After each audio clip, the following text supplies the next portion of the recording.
สบายดีข้าพเจ้าชื่อสมหมายพรหมจันทร์เกิดเมื่อวันที่25เมษายนปี1993ที่บ้านนาสารเมืองหงสาแขวงสัญญบุรีถือว่าเป็นบ้านนอกคอคะเนถือว่าห่างไกลซอกลิกพอสมควรแต่เป้าหมายของข้าพเจ้าคืออยากจะเป็นผู้นำที่มีวิสัยทัศน์ในการพัฒนาวัฒนธรรมการอ่านของเราข้าพเจ้าขอเล่าตั้งแต่ปี 2010 เริ่มต้นจากการเป็นนักเรียนเก่งอันดับ 2 ของแขวงสัญญบุรีในสายภาษาลาวจนได้เข้าเรียนต่อระดับปริญญาตรีที่ภาควิชาภาษาลาวสื่อสารมวลชนคณะอักษรศาสตร์มหาวิทยาลัยแห่งชาติปัจจุบันกำลังศึกษาต่อระดับปริญญาโทในสาขาภาษาลาวเป้าหมายของข้าพเจ้าแมนให้จะเรียนต่อระดับปริญญาเอกในสาขาวรรณคดีต่อเคียงคู่กับการเรียนเนาะในตอนที่เรียนปริญญาตรีนั้นข้าพเจ้าได้มีส่วนร่วมในการเป็นอาสาสมัครให้กับหลายๆองค์กรบ่ว่าจะเป็นอาสาสมัครนักศึกษามศ.อาสาสมัครกู้ภัยนครหลวงอยู่สมาคมนอไม้สมาคมสพป.และก็อาสาสมัครอื่นๆผลงานที่เด่นที่สุดของข้าพเจ้าแมนการร่วมก่อตั้งและพัฒนาธุรกิจดีบุ๊กซึ่งเริ่มต้นจากการขายหนังสือออนไลน์เพียง3เล่มในปี 2016 และหลังจากนั้นก็ได้ขยายกิจการเป็นฮันปึ้มดีบุ๊กยังเป็นทางการในปี 2019 จนฮอดการสร้างตั้งเป็นสำนักพิมพ์และโรงพิมพ์ดีบุ๊กในปี 2021 เป็นต้นมา นอกจากนั้นข้าพเจ้ายังได้ประกอบส่วนอันสำคัญในการสร้างวัฒนธรรมการอ่านอยู่ลาวโดยการจัดงานมหกรรมหนังสือมหาวิทยาลัยแห่งชาตินับตั้งแต่ปี 2021 เป็นต้นมาปีทำอิฐซื้องานว่างานเทศกาลปึ้มอ่านปีที่2ในปี 2022ซื้องานฉลองปึ้มใหม่และปีที่3ซื้องานบุญมโหฬารกองปึ้มใหญ่และครั้งที่4เนาะจึงเป็นงานมหกรรมหนังสือมหาวิทยาลัยแห่งชาติและปีที่5ในปี 2025 นี่เองก็เป็นงานมหกรรมหนังสือมหาวิทยาลัยแห่งชาติครั้งที่5ภายใต้คำขวัญการอ่านเพื่อการพัฒนาซึ่งมีผู้เข้าร่วมหลายกว่า 10,000 คนตลอดงานทั้ง5วัน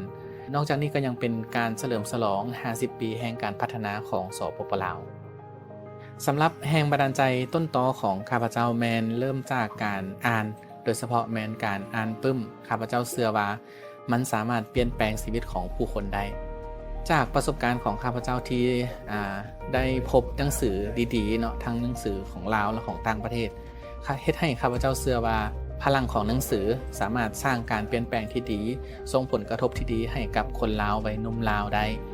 และข้าพเจ้าปรารถนาอย่างแห่งกล้าว่าจะพัฒนาสังคมลาวผ่านการส่งเสริมวัฒนธรรมการอ่าน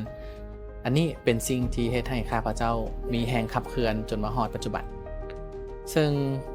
สามารถสรุปบทเรียนที่ทอดถอนได้เนาะจากการที่จากที่เป็นนักศึกษาเนาะเข้าสู่การประกอบอาชีพและการเฮ็ดธุรกิจสามารถทอดถอนเป็นบทเรียนได้อยู่4อย่างสำหรับข้าพเจ้า 1. ผลสำเร็จต้องใช้เวลาโดยเฉพาะแมนเราจะเริ่มจากสิ่งเล็กๆน้อยๆและก็ค่อยๆขยายขึ้นให้เทื่อละก้าวโดยเฉพาะแมนฮันปึ้มดีบุ๊กเริ่มต้นจากการขายหนังสือเพียงแต่3เล่มซึ่งปัจจุบันมีหลายกว่า10,000 เล่มอยู่ภายในห้างและขยายเป็นโรงพิมพ์และก็สำนักพิมพ์ครบวงจร 2. ความล้มเหลวโบแมนจุดจบแน่นอนว่าตลอดระยะเวลาที่ผ่านมา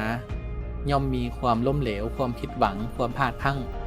ข้าพเจ้าคิดว่าการเรียนรู้จากอุปสรรคและการปรับตัวเพื่อให้ก้าวต่อไปนั่นคือโอกาสอันสำคัญและ 3. เราจะต้องได้เป็นคนที่สร้างโอกาสให้กับตนเองเราจะบ่รอท่าแต่คนอื่นเปิดประตูให้เราจะต้องได้หาทางโดยเฉพาะแมนที่ข้าพเจ้าค้นหาตัวเองผ่านการเป็นอาสาสมัครและ 4. จงเชื่อในการสร้างคุณค่าของการเฮ็ดเวียกเพื่อสังคมเพราะข้าพเจ้าเชื่อว่าความสุขที่แท้จริงแมนมาจากการช่วยเหลือคนอื่นและในอนาคตอันใกล้นี้ข้าพเจ้าตั้งใจว่าจะขยายการส่งเสริมการอ่านให้กว้างขวางขึ้นโดยเฉพาะแมนปี 2026 ที่จะมาถึงนี้แมนจะจัดงานมหกรรมหนังสือและวัฒนธรรมนานาชาติเป็นบุ๊กเฟสติวัลและจะเขียนปึ้มแปลปึ้มที่มีคุณภาพเพื่อสร้างแรงบันดาลใจให้กับผู้อ่านโดยเฉพาะแมนวัยหนุ่มลาวคนลาวสืบต่อไปขอขอบใจ